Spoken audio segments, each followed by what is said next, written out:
ഇത്തരമൊരു വീട്ടിൽ കയറിയുള്ള പരിശോധന ഇ.ഡി. ആഗ്രഹിക്കാൻ തുടങ്ങിയിട്ട് വളരെ കാലമായി. ഈ പരിശോധന ചിലർക്കെല്ലാം വലിയ മനസ്സംതൃപ്തി നൽകുമെന്നാണ് തോന്നുന്നത്. പ്രത്യേകിച്ച് രാഹുൽ ഗാന്ധിയെ പോലെ ഒരാൾക്ക്. കാരണം എന്തുകൊണ്ട് പിണറായി വിജയന്റെ വീട് റെഡി ചെയ്യുന്നില്ല, എന്തുകൊണ്ട് പിണറായി വിജയനെ അറസ്റ്റ് ചെയ്യുന്നില്ല എന്നതായിരുന്നു രാഹുൽ ഗാന്ധി ചോദിച്ച ചോദ്യം.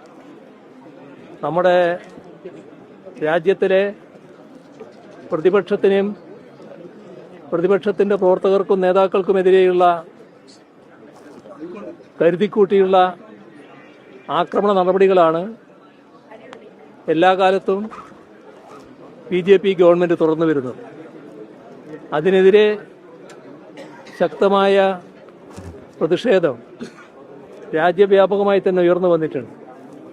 പക്ഷേ തങ്ങളുടെ പാർട്ടിക്കാരല്ലാത്ത പാർട്ടിക്കാർക്ക് നേരെ ഇ.ഡിയുടെ കടന്നുകയറ്റം നടന്നോട്ടെ എന്ന നിലപാടാണ് കോൺഗ്രസ് സ്വീകരിച്ചിട്ടുള്ളത്.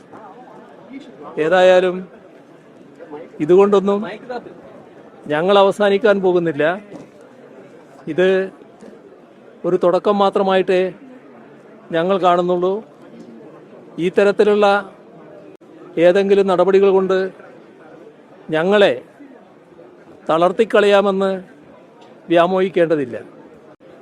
ഇവിടെ പ്രകടമായി നമ്മുടെ നാടിൻ്റെ വികാരവും പാർട്ടി സഖാക്കളുടെ വികാരവും എല്ലാ കാലത്തും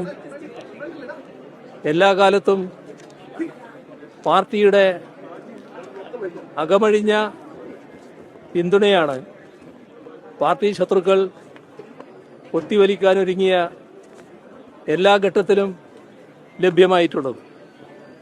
ആ പിന്തുണക്ക് ഒരു കുറവും ഒരു ചാഞ്ചല്യവും ഇല്ല എന്നതാണ് ഇന്ന് സഖാക്കൾ വീണ്ടും വ്യക്തമാക്കിയിട്ടുള്ളത്. ഒരിക്കൽ കൂടി എല്ലാവരെയും ഹൃദയപൂർവ്വം അഭിവാദ്യം ചെയ്യുന്നു. ഏതിനെയും നമുക്ക് നേരിടാൻ ഇതാണ് നമ്മുടെ കരുത്ത്. ഒന്നിച്ച് നമുക്കിറങ്ങാം എന്ന് മാത്രമാണ് ഈ ഘട്ടത്തിൽ പറയാനുള്ളത്.